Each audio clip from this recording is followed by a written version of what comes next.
Ang akong ibabahagi sa inyo ay ang pamamaraan ng pagdudugto kung tawagin grafting dito sa avocado. Para ito ay mas madaling bumunga agad ay ating dudugtungan itong avocado na nabumubunga na. At ngayon ay atin namang aalisin ang mga dahon nito.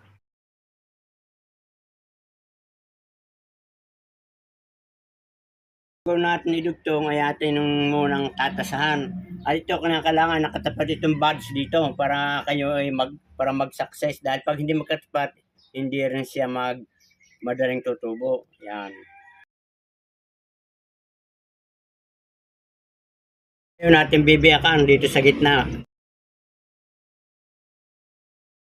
Ito mga kabayan, dito naman natin ipapasok itong pinakasayon. Yan.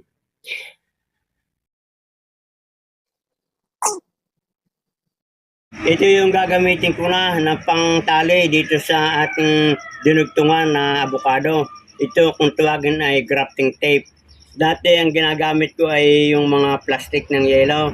Pero mas maganda ito at talagang lapat na lapat dito sa sayon at saka sa rootstock at madali siyang mabuhay at hindi napapasok agad ng tubig. So yan atin ang tatali mga kabayan.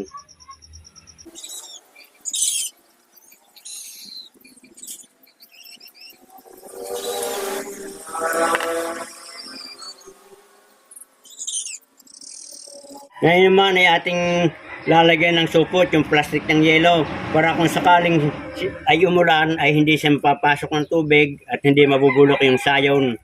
Yan ating tatali.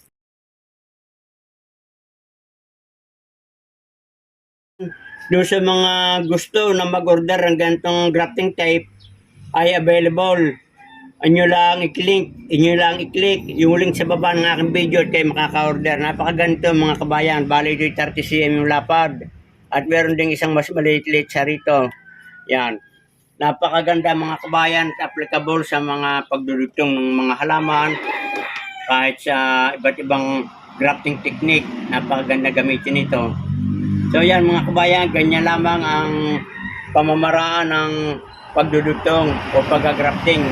At sana kayo may natutunan. Good luck and good health. Magandang araw kabayan.